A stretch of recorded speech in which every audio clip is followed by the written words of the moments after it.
Bonjour, alors nous sommes le lundi 17 octobre 2016. Alors dans cette vidéo, je vais traiter de la feuille que l'on reçoit. Alors maintenant c'est habituel, c'est tous les mois, hein, avec la fiche de paye. Nous recevons la lettre au personnel de Monsieur le maire président, Jean-Luc Moudin. Alors si les premières étaient assez neutres, celle-ci nous parle de quelque chose qui a été débattu avec les organisations syndicales, un CHS puis un CT. C'est l'entretien pour la reprise d'activité. Alors à quoi cela va-t-il à quoi cela va-t-il consister? Excusez-moi. À partir d'un certain nombre de jours de maladie, à la reprise, l'agent aura un entretien avec son responsable. Alors, comme vous avez dû le lire, on ne dit plus hiérarchie, on ne dit plus responsable.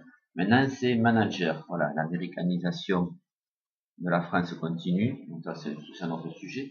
Mais, au moins dans les termes. Donc, c'est des managers. Voilà. Avant, à la DMT, par exemple, ça s'appelait des ingénieurs. Enfin, leur grade est ingénieur, et c'est vrai que ça correspond pas trop à la réalité. Alors, manager, on s'en contentera. Alors voilà, quand vous serez un peu trop malade, à la rentrée, vous allez être interrogé par votre manager.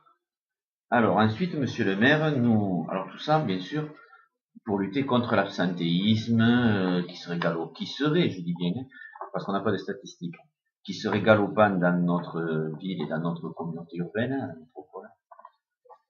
Ce que je pense pas, mais bon. Et de toute façon, si c'est le cas, il faut savoir que l'absentéisme est le principal marqueur d'une mauvaise gestion. Donc à la rigueur, il faudrait mieux de faire des entretiens avec les managers, pour eux. Je crois que ça va se faire d'ailleurs. Nous allons parler de les former, ce qui est une preuve, une reconnaissance que jusqu'à maintenant il n'était pas.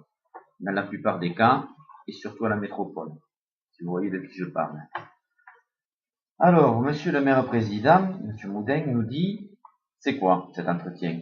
Ce sera un échange constructif pour préparer le retour et favoriser le maintien dans l'emploi des agents. Il faut savoir que c'est le docteur qui décide du retour, c'est pas le manager, c'est pas, si le docteur dit qu'on est apte à reprendre le travail, on reprend le travail, et puis voilà, et je reviens sur le terme, un échange constructif.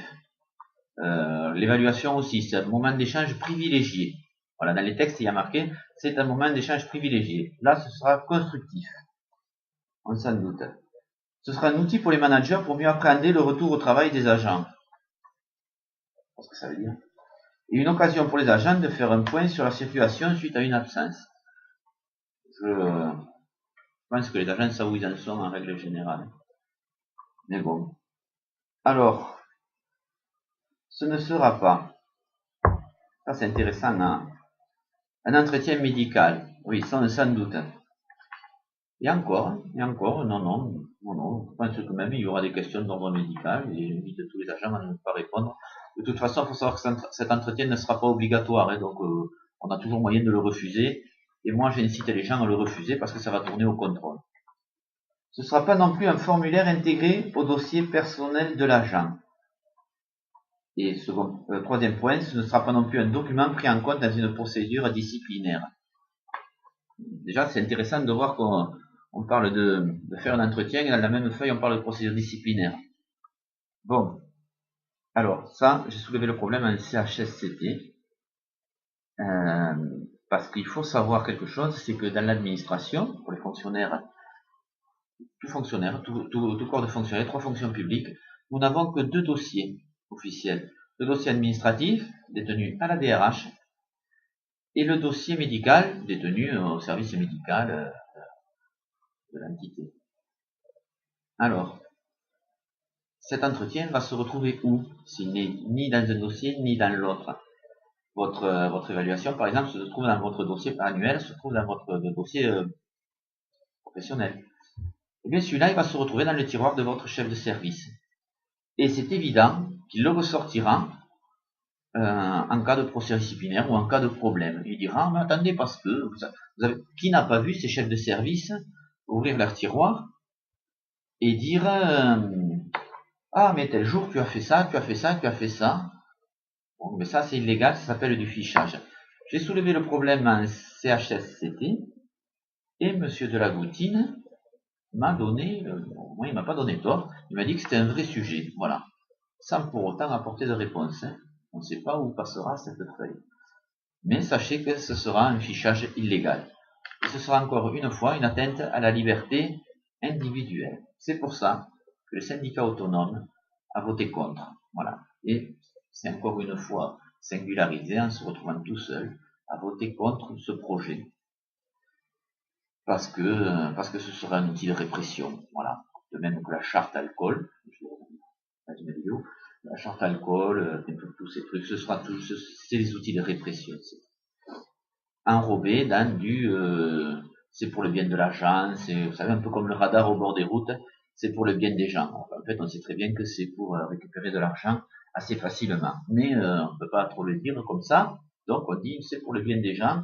Et tous les ans, on nous montre qu'il y a moins de morts sur les routes. Donc un cas du radar. Mais bon, c'est pas grave. C'est un autre sujet. Ce qu'il a oublié de dire Monsieur le maire président là-dedans, dans sa lettre, c'est ce que j'appelle ironiquement, vous savez, comme dans l'émission de Foucault qui veut gagner des millions. Là, vous ne gagnerez pas des millions. Mais vous savez, il y avait le coup de téléphone à un ami. Alors, c'est quoi?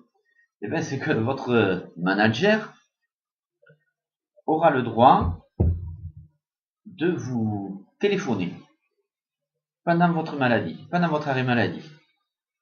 Je vois à peu près les heures auxquelles il va téléphoner. Parce que ça va tourner à quoi? Ça va tourner au contrôle de présence. Voilà. Ça, je vous garantis que ça va tourner au contrôle de présence. On verra bien ce que ça donne quand ce sera le cas.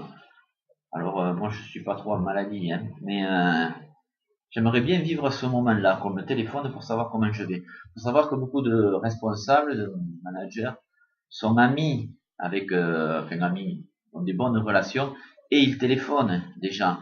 Je pense qu'il n'y avait pas besoin de formaliser les gestes d'amitié. Voilà.